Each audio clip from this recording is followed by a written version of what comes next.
At 10, Focus. The game may be called Five Nights at Freddy's, but in reality, is the game about Bonnie? Now this comes from the fact that Scott, while playtesting the game, was actually most scared of Bonnie, since he ended up having nightmares about the character. I mean, this is no secret. Freddy was also originally not going to move from the center stage, only scaring the player if they ran out of power. So the only animatronics you'd really have to deal with would have been Bonnie, Chica, Foxy, and Golden Freddy. And every character other than Bonnie has some form of area or mechanic that makes them invisible, at least for a time. Chica can go into the kitchen, Foxy doesn't come out unless you forget to check on him, and Golden Freddy is a rare occurrence, and that only really happens towards the other nights. So the only real consistency is Bonnie. And if Scott considered Bonnie the scariest animatronic and wanted the game to be scary, it would make sense if Bonnie ended up becoming the main focus. And at 9, Freddy lookalike. There are some FNAF community members who have seemed to think that Bonnie looks awfully similar to Freddy, and it's something I picked up on as well during my analysis of the FNAF 3 bad ending, link to that up in the top right corner. Their facial structure is relatively similar, especially when compared to Chica or Foxy, so why could this be? Well, it comes from FNAF 2. The withered animatronics are meant to be the original ones, however, Bonnie is missing their face. It's believed that when FNAF 2 ends and the toy animatronics are scrapped, that they repair the originals, which is true. But since Bonnie is missing his face, they use a Freddy face as a form of template to recreate the original Bonnie. So that's why Bonnie may have some features that looks the same or has an essence of Freddy. I mean, it could absolutely be what happened, given that the toy version of Bonnie is so different from the original, but I mean, it's probably just similar because it's a video game model, or because, you know, they were made by the same guy. That would also make a lot of sense. And at 8, Funtime Bonnie. When Sister Location came along and the Funtime animatronics were introduced, we had a lot to say about some of our missing lineup.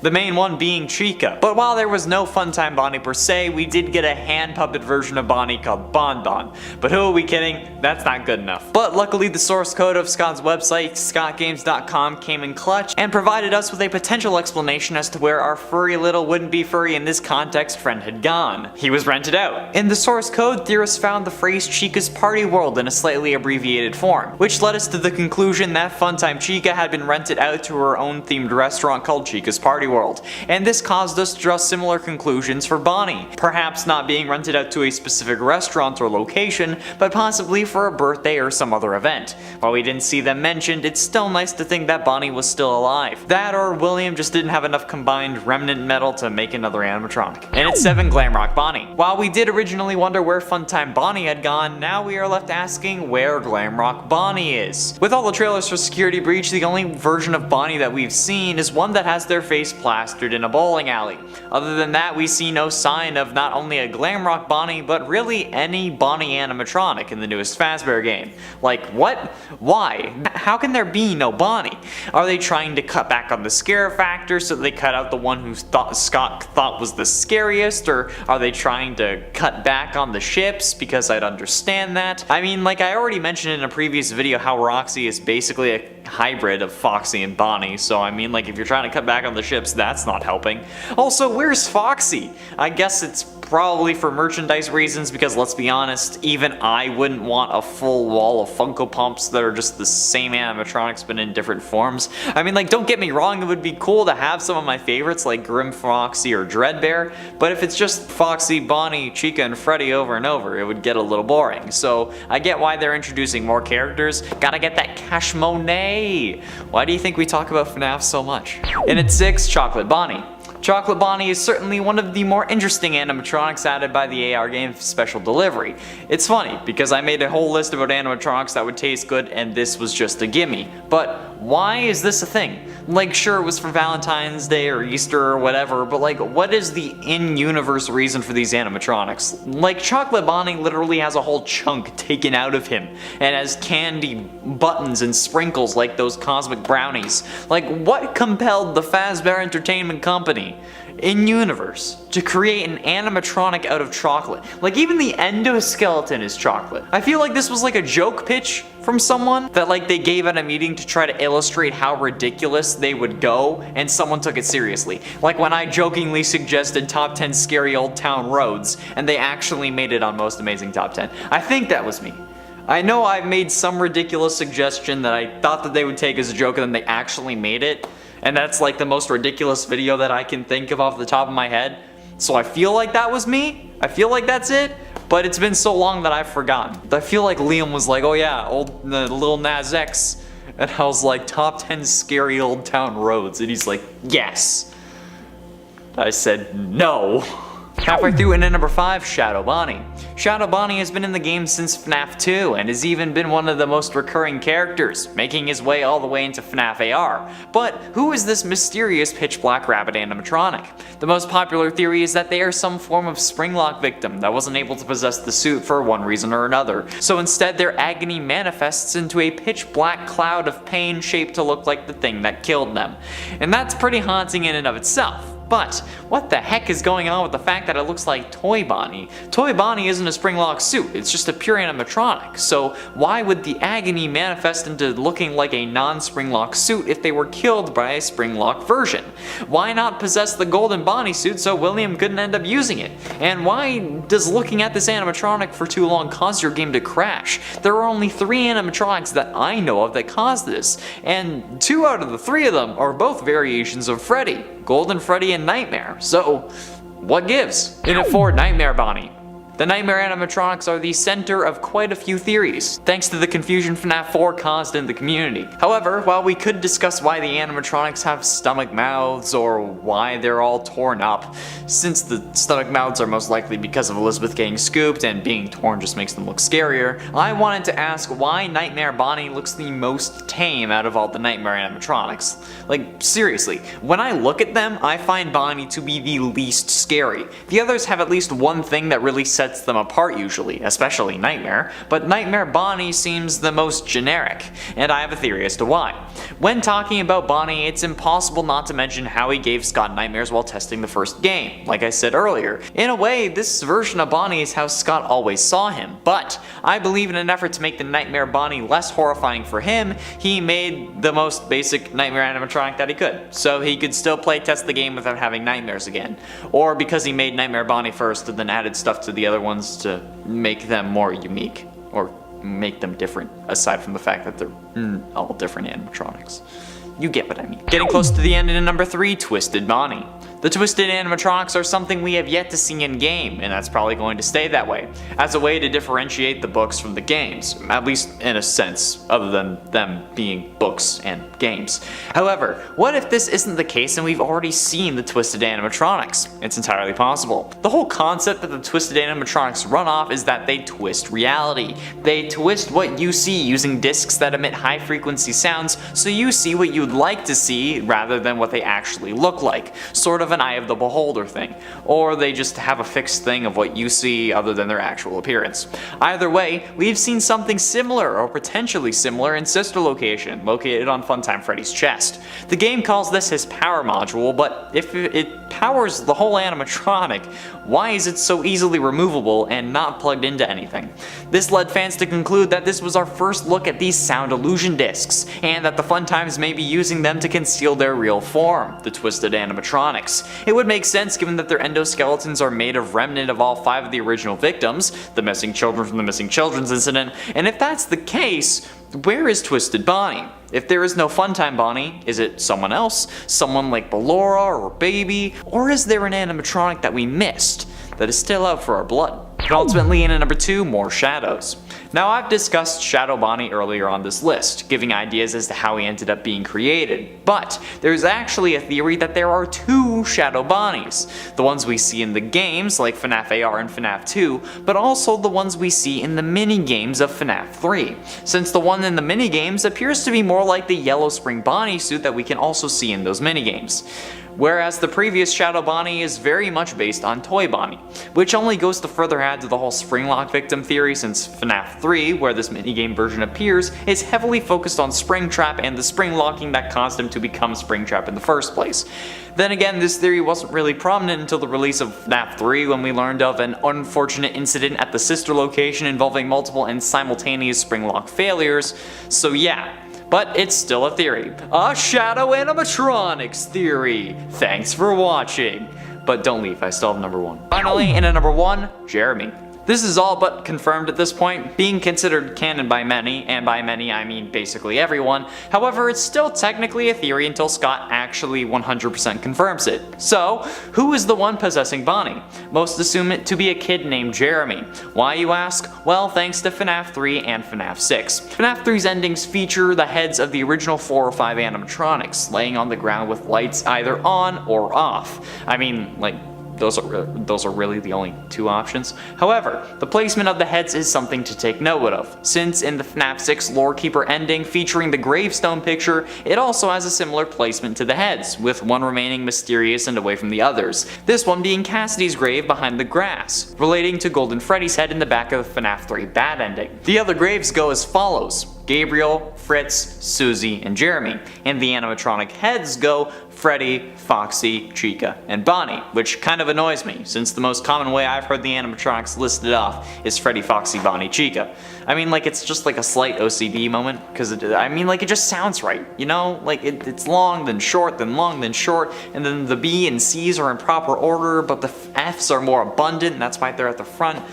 Okay, I'll stop talking now. And at 10, Springtrap. It seems weird to me that Springtrap isn't Fredtrap. Like, why would William use a Spring Bonnie suit instead of a Spring Freddy, the mascot of the company? Maybe Bonnie is a more popular animatronic despite not being front and center, or maybe it's because using Golden Freddy would bring too much attention because he is the mascot of the company. Maybe both.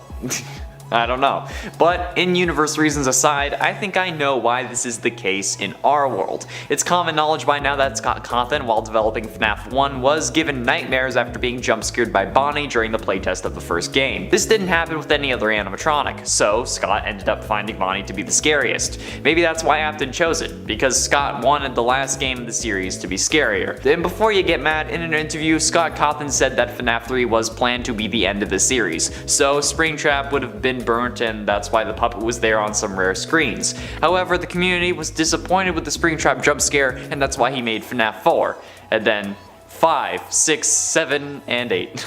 Since Scott thought Bonnie was the scariest though, it only makes sense for the killer to use the suit in the intended final game. But I can't be sure because I've never talked to Scott. Like, Scott, hit me up though. Let's chat. And at 9, Bonnie Run Run Run. Bonnie run, run, run, faster than my Foxy. Oh god. It's actually interesting though, since in the original FNAF 1 trailer, we never see Foxy or Pirate's Cove for that matter, and the only running animatronic is Bonnie. I find this odd because, well, why wasn't Foxy there? Myself and others think that perhaps it was because he wasn't added. You see, as you playtest the game, you find balancing issues and bugs that you need to fix, and as of this trailer, perhaps the game was too difficult with a giant bunny that was always sprinting at you, or perhaps it was too frequent or it was causing issues. So in an effort to balance the game or make it scarier, Scott added Foxy and Pirate's Cove to make Bonnie less overpowered. I mean, other than Bonnie, only Foxy comes down that hall if you let him. It was also probably a way to fix the just never opening the camera strategy that Foxy does end up preventing, and in Ultimate Custom Night, the 2 animatronics that you can see in Pirate's Cove are Bonnie and Foxy. Interesting. Also guys, if you're enjoying the video, be sure you hit like and subscribe for more videos like this because, you know, the algorithm hates everyone and it lets us know what you want to see more of. And at 8, Easter Bonnie. The Easter Bonnie animatronic from FNAF AR is something that we never really understood. Like, why did Fazbear Entertainment create an Easter version of Bonnie? Like, I get that it's a riff on the Easter Bunny, but do they use this when the place opens around Easter? Because, like, if not, it just seems like a waste. I have an idea though. What if they're using it to try to take over holidays?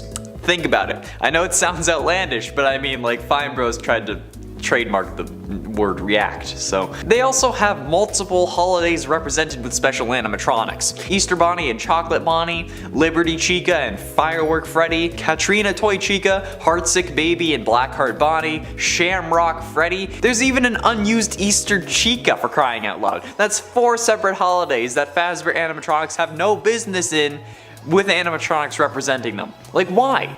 Like, I feel, personally, like Fazbear Entertainment is the FNAF universe's Disney. Like, they want to literally own everything, and this includes the holidays. They want $1 every time someone wears green on St. Patty's Day. Every time someone ends up in a dumpster drunk on St. Patty's, they want a nickel.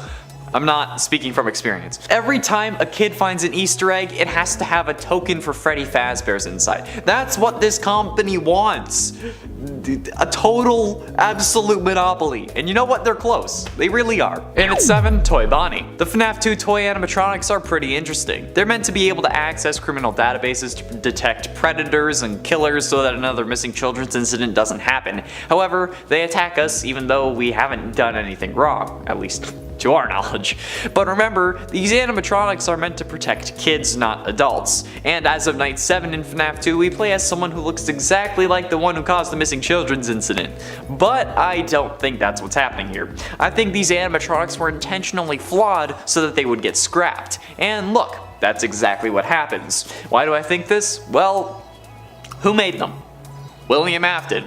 We know this because he is the suit technician we hear about in FNAF 3, and we see him helping someone into a Golden Freddy suit in FNAF 4's 8-bit minigames. So William was the one who made these animatronics, and he's also the one who caused the missing children's incident. So if these characters were meant to detect him, wouldn't he want them to just attack every adult so that they would end up being deemed defective, and then he would have another killing ground again? I mean, like, it makes sense to me. He could have just not programmed himself in, but honestly, that would probably be even more work, so he might as well make them horrible. Sounds easier. And at 6, similar to Freddy.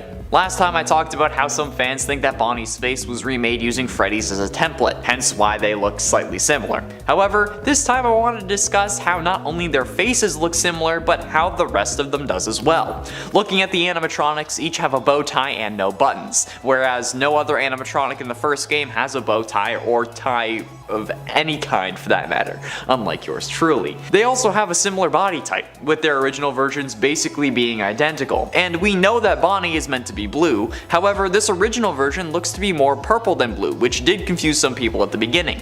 But if Bonnie was just a Freddy animatronic with different ears, that would explain the color difference between the original and the toy version.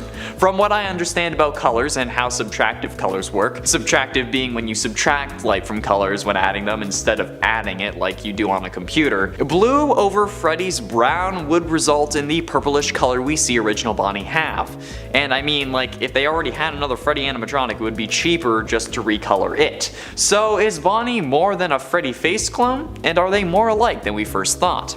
Probably. I mean, it would save a lot of money. Halfway through in at number 5, leader. Sure, the place is called Freddy Fazbear's Pizza, but is Freddy the actual leader of the group? Sure, he's the one who's front and center and singing all the kids' favorite tunes, but he hardly does anything in the game. And he was originally going to do even less, only sticking around on the stage and scaring you if you ran out of power. And he was also hardly in the trailer for the first game. The trailer really featured Bonnie more, and honestly so do the games. Bonnie's the first animatronic to typically make a move towards you on each night. And Bonnie has quite a few versions as well, with 22 different versions in his own right, including the FNAF AR Springtrap and Glitchtrap skins. And Bonnie is the other animatronic that got introduced with a shadow version in FNAF 2. So is this giant bunny more than meets the eye? Is this like a puppet master scenario where Bonnie is manipulating Freddy to get what he wants? I mean, like, the main killer does use a Bonnie suit after all. And at 4, Withered Bonnie. We assume that the Withered animatronics are just decommissioned versions of the original 5 animatronics that were then improved for the opening of the FNAF 1 location. However, if that was the case, wouldn't they have found bodies inside those animatronics? In addition to that, look at FNAF 1 Bonnie in comparison to Withered Bonnie. Besides the missing face, do you notice anything different? That's right. Buttons.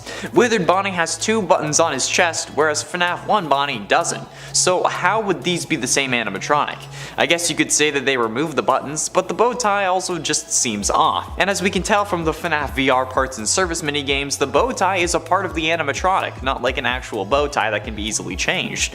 Sure, this one is withered, but withered obviously in this context means partially destroyed. So why would buttons stick around only to later be removed? If they're on there after that, they're on there good. It just doesn't make sense to me. Also, the whole they would have found bodies in there, unless Afton was the one attending to them, but I mean, there would have at least been someone else helping. It's not like he would have done it all by himself. Unless maybe he did, I don't know. Getting close to the end into number 3, Rockstar Bonnie. Now what's really confusing to me is Rockstar Bonnie. Introduced in FNAF 6, Rockstar Bonnie was in essence just an excuse to make more versions of animatronics for merch reasons. At least I feel that way. But Rockstar Bonnie looks like more than that, since it has a similar style to the FNAF 1 and Withered Bonnies combined, along with 2 extra toes. But what does this mean? Well, some assume that this meant it was the real repaired version of Withered Bonnie, since it was in the FNAF 6 location and that meant that it would have to burn, because you know, that whole thing was meant to just burn off everything having to do with Afton's killing spree, and Withered Bonnie was most likely the one that had the body in it, so having a kid inside would actually be better in this scenario rather than not, which is weird. Others thought that it was just a new animatronic entirely, but I'm here to set the record straight. Rockstar Bonnie is actually a revamped version of the original Bonnie, whatever version that may be, assumingly the version we see in FNAF 1. According to the at time of filming still currently canon fast facts, because they might be deemed uncanon later. An unused text file from FNAF AR reads, Rockstar Bonnie was developed from the original Bonnie for use in Freddy Fazbear's Pizzeria franchise operations, meaning that Rockstar Bonnie is just the original Bonnie with extra steps. So there you go, a theory combined with fact. Perfect unionization. Penultimately in number 2, Deep Connection. Now last time I mentioned how Jeremy is the most used name in FNAF history, with multiple different characters having the name over various games. But what if I told you that they may be closer than we thought? Well, the first Jeremy is the one who gets killed by Afton and shoved inside the Bonnie suit. The next Jeremy gets his frontal lobe bitten by an animatronic in FNAF 2 and promoted to day shift. But the third Jeremy is where things get freaky. The third Jeremy was a playtester for FNAF VR, and was the tester before Tape Girl took over. Why did she take over though? Because Jeremy kicked the bucket thanks to being driven mad by Glitchtrap. Okay, so what? Really? I mean, like, why are you saying so what? This guy cut his face off with an office paper cutter, for God's sakes. He literally cut his face off thanks to being driven mad by Glitchtrap, a version of Bonnie, might I add. However, that's not where this connection gets freaky. Who else gets their face removed? Withered Bonnie. Withered Bonnie's whole thing is that he's missing his face. There is no way that is a coincidence, especially when Withered Bonnie shows up in the final pizza party minigame room. Too many Jeremys and too many connections to Bonnie for that to be unintentional. There has to be something there. I hope. Finally, in at number 1, Shiptrap. It's always been a mystery to me why FNAF AR even exists. Not from like a merchandising perspective or anything in our world, but because they're using this surface to try to repair their reputation in their world, but these animatronics are hurting people. Like what the hell? Why? They know about it too. We learned that from the emails. But what irks me the most is that they're shipping out versions of Springtrap. Why? What? Why on earth are you shipping out versions of your infamous killer? We know that people know what he did, as evidenced by the man in room 1280, so why are you doing this willingly? Some people have said it's because they didn't know, they just thought that he was a version of Spring Bonnie, but he's literally called Springtrap in the menu. If they didn't think he was Springtrap, they would have called him Spring Bonnie.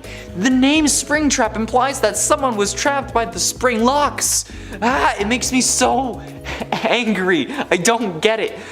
For God's sakes, like, do they want a bad reputation? Number 10, the Roxy connection. Because everyone loves the animatronics in FNAF so much, it should come as no surprise that people even ship them together sometimes. What is shipping? Well, for those who don't know, shipping characters means that you are imagining what it would be like if they dated or were in a relationship. Relationship being the key word from where the term ship comes from. Some fans who ship Foxy and Bonnie together as a couple have even suggested that Roxy is their animatronic daughter. Of course, Foxy and Bonnie are both often referred to as being male animatronics, but they are also, well, animatronics, which means that you could combine pretty much any two animatronics together regardless of their gender identity or lack thereof, and create something new if you so wish. Perhaps Roxy was more literally even made from parts which came from both Bonnie and Foxy, which is how I'd imagine creating an animatronic's offspring would work in FNAF, although that does imply that Foxy and Bonnie may have even had to die for Roxy to live. Pretty dark. Number 9. Montgomery Gator is the new Bonnie. When it comes to who is who in terms of character replacements, this one might seem a little on the nose, but it's still important to note. Montgomery is obviously meant to be the new Bonnie in the games. This isn't just because Roxanne matches up more neatly with taking over Foxy's place, which a lot of people have referred to due to their similar appearance. It's also because of Montgomery versus Bonnie's place in the band as lead guitarist. It seems as though Montgomery is filling in that position in the band, but also in the games in general. And friends, before we move on to this next spot, if you are loving this list and you want some more security breach theories, perhaps regarding specific characters, be sure to let us know by giving this video a thumbs up. Number 8. Montgomery is the old Bonnie. We're being led to believe that security breach takes place during present day, 2021 or 2020. But what if that just isn't true? What if security breach actually takes place during a different time period? The 80s style of the game cannot be ignored. But the question is this some future trend 80s style where retro is made new again? Or does part of, or potentially all of the game actually take place during the 80s and we've been led astray by the clues that we've gotten so far? Is this some kind of weird misdirect? And if it does take place in the 80s, is it possible that Montgomery was only a temporary replacement for Bonnie who later rejoined the group afterwards? Perhaps because something bad happened either to or with Montgomery that got him removed from the group and dismantled, something that perhaps that game will explore. Number 7. Surprise Bonnie! Another theory is that Bonnie isn't actually left out of the game at all, it's just that they were simply not in the trailer. Instead of Bonnie being a character that we'll never see, they're simply a character who hasn't shown up yet but will eventually. Instead of Bonnie being a featured character, that might be an Easter egg or some kind of animatronic surprise that is waiting around the corner to meet us. Anyone see that bowling alley? That could be all the Bonnie we get, honestly. Although it is important to note, just because we haven't seen neither tail nor ears of Bonnie as an animatronic doesn't mean they aren't just lurking somewhere in the game behind the scenes. Perhaps they aren't in the main band, but instead are relegated to their own super secret attraction, or perhaps they're just chilling at the bowling alley and we just haven't seen them yet. Number 6. Time traveling Bonnie. What if Bonnie is in the game but giving away just how they showed up would ruin the story for the fans? I've long been wondering if the entirety of Security Breach actually does take place in the present day. After all, we do see a ball pit in the trailer, and fans who have also read the Fazbear Frights books know that the main mention of a ball pit in that series involved time travel. It was a time traveling ball pit. Is it possible that this ball pit could also allow us to time travel, but instead of going to the dingy and grimy Jeff's Pizza, it takes us back in time to another Freddy's location, perhaps even the same location we are in the present, but as it was originally back in the 80s. Is it possible that through time traveling to the past, we could see Bonnie featured in the game, perhaps even a newer version of Bonnie than we're used to seeing, although a newer version to us, but still a version from the past? Does that make sense? We could even still see Bonnie glam rocked out for all we know. Number 5. Glamrock Bonnie. There are theories that Glamrock Bonnie does exist, but simply has been cut out of the trailer. Why? Well, we don't really know. But perhaps it's because showing Glamrock Bonnie would give too much away in terms of the gameplay or the story. It's possible that Glamrock Bonnie is either directly operating as our ally, or perhaps is tucked away in an area of the game that to show us would basically ruin the whole thing. Glamrock Bonnie could exist though, and perhaps could even have been temporarily taken out of service, which might even be why Montgomery Gator is there to begin with. With human bands, there are times when you might see a band with rotating bandmates as some get pulled into other projects. In this case, it could be because Bonnie is just glitching out, so maybe Bonnie's out for now but will be back? Number 4. Vanny is the new Bonnie. What if Bonnie is actually being replaced by another non-animatronic? Oh, Vanny. Matt Pat has theorized in the past that Security Breach will be a sort of passing of the torch to a new cast of characters, introducing both new humans and animatronics who could be allies or enemies, or even protagonists. If this is true, then it seems likely that Vanny could be the new Bonnie. After all, both are rabbits and both are antagonists. This would mean, however, sadly, no more Bonnie for us, as that role is already filled Sad. Unless of course something even more sinister is going on when it comes to who might be taking over the role of everyone's favorite animatronic bunny bandmate. Number 3. Bonnie becomes Glitchtrap. We've all focused on the fact that Glitchtrap is looking for a human host just based on what seems to be implied with him needing or wanting Gregory for some yet unknown purpose. A lot of people assume that Glitchtrap will try to possess Gregory and use him as a host, but does this really make sense? After all, if you're going to take over anyone as an adult, would you really choose to become a child? I mean, being a child was cool and all, but children aren't really able to do as much as adults are because they don't have permission from either their parents or the government. There would be a lot that you couldn't do simply because you just weren't old enough yet, or even because you might not physically be capable of that yet. So why would Glitchtrap want Gregory for this purpose? It's more likely to me that Bonnie is actually the intended host, and Glitchtrap plans or perhaps has already moved into an animatronic and taken hold of it. The fact that Bonnie isn't seen in the trailer could mean that Bonnie is the one who will show up as the new main antagonist, fully possessed by Glitchtrap. And we'll get a big reveal of this, which is why Bonnie doesn't show up, so as not to ruin that big reveal. Number 2. Nightmare Bonnie? What if the hand at the end is actually Bonnie, or at least a version of Bonnie? Some have theorized that this could be William returning as either an endo version of Bonnie, or perhaps as Nightmare Bonnie, even more frightening. This would also make sense if this was the direction the game and story decided to go in, considering that before he retired, Scott Cawthon was working on Security Breach. Scott has always said the animatronic that scares him the most is Bonnie, so it would make sense that Bonnie would end up as one of the most scary characters that we have in this game, William Afton. Number 1. Bunnies are bad. One theory suggests that Bonnie might not appear at all in this game because Fazbear Entertainment's Freddy Fazbear's Mega Pizzaplex is actually part of a soft reboot of the entire franchise. So, why wasn't Bonnie invited to this party? Because Bonnie is a bunny. And considering that Springtrap was the one behind the murders with William Afton wearing that suit, causing the incidents that had the location shut down in the first place, and basically made them go bankrupt, it would make sense for them to feel that it might just be best to stay away from all the bunny animatronics in general, just to be safe and make everyone feel more at ease. However, that probably still won't end up working out so well for them, as we know that Vanny and Glitchtrap are likely going to be causing a bunch of mayhem still in this game, and they're also both bunny figures. Firstly, based off of what we're expressly told in-game, it could actually be possible. All we really know is that Bonnie ended up going into Monty Golf around 4 AM, and then that was the last place he was seen. Quote from the duffel bag, security report, 12:24 AM. Bonnie is seen leaving his green room in Rockstar Row heading east towards the atrium. 2:40 AM, Bonnie enters the East Arcade. 4:12 AM, Bonnie enters Monty Golf.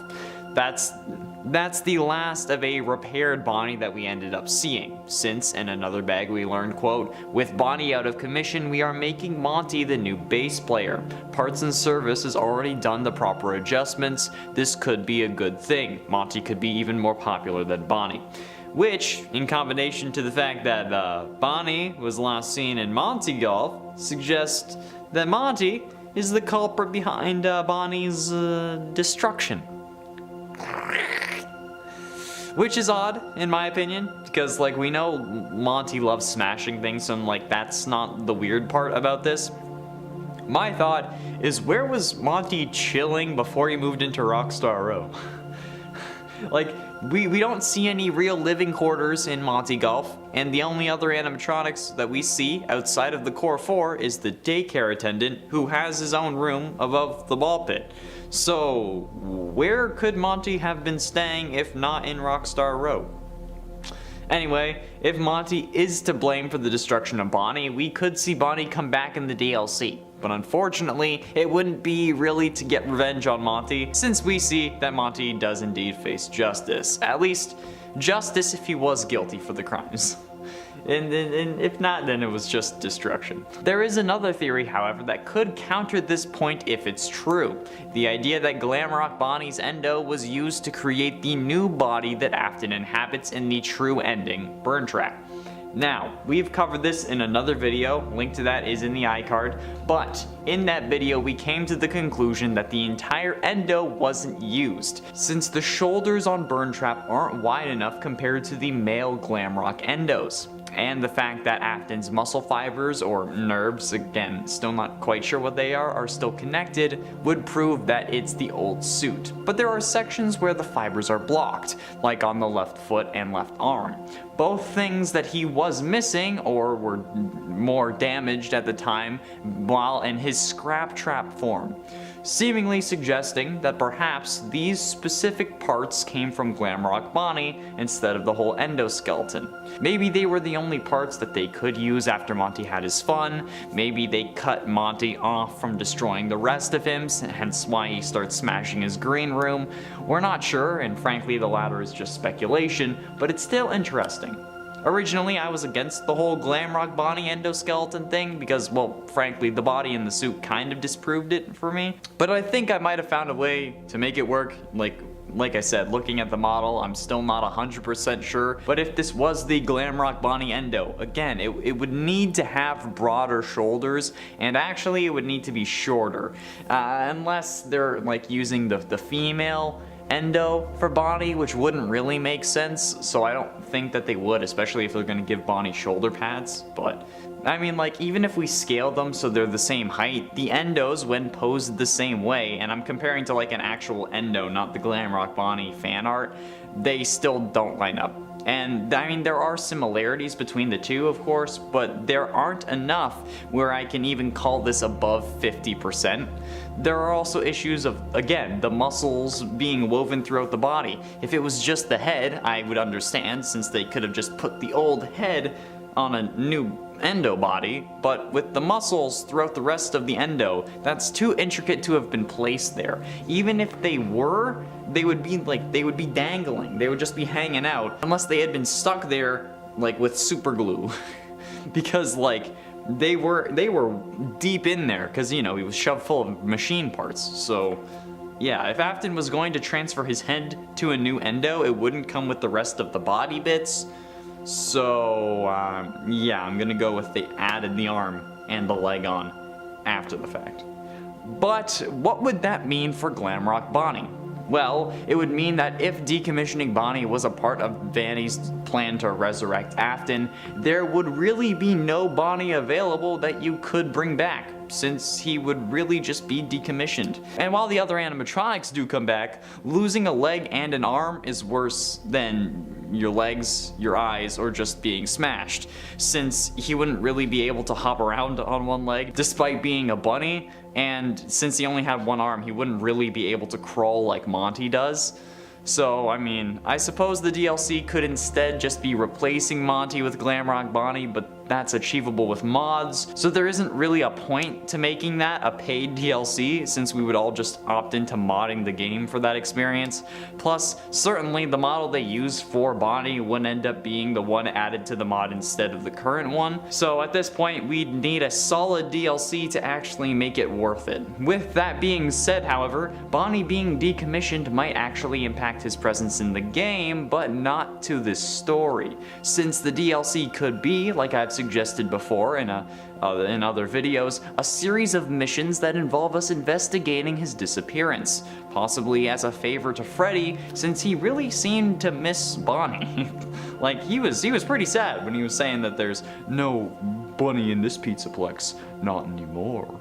That was my Freddy impression. Maybe it would even be because Freddy was already investigating it or something like that, saying that he knows Monty's been giving him side-eye and wanted to know if that Monty would be coming after Freddy next, since after all, Monty is stronger than Freddy, at least until we break Monty's brains in with a giant bucket filled with balls, which is a total hazard, by the way. I mean, like, come on. The giant bucket that we use to crush Monty is such a issue for health and safety for both employees and for customers. Because, like, if a 6-year-old kid with a 4-year-old's body can use it to destroy an animatronic, how safe is it going to be for literally anyone else? Like, what's the point of the bucket anyway? Like, is it supposed to contain water? Because, like, when it falls on Monty, it breaks the catwalk that we're on.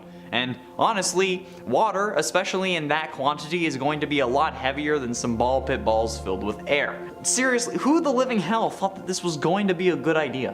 Or like, how have they not gotten fined for it yet? or like how have they not fixed it if they have gotten fined? Yeah, there are guardrails on the catwalk, but that doesn't matter if there's a giant bucket that can destroy the catwalk that you're standing on and then cause you to fall to your death, especially when falling that distance just like severed Monty's legs from his torso. Anyway, sorry, rant aside, maybe once Freddy has Monty's hands, we're able to investigate the rest of what happened to Bonnie. Maybe we get into Monty's green room and then kind of like suss out what went wrong. And no, that was not an Among Us joke, despite me constantly making Among Us jokes about this game because Gregory is sus, he vented. But like maybe in the end, we would find Bonnie's casing with a missing arm and a missing leg, and then we would know for certain that I'm right.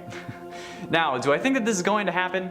Really? I'm not sure. Like, a lot of people seemingly want to see Bonnie in this game, so much so that they are replacing Monty using mods.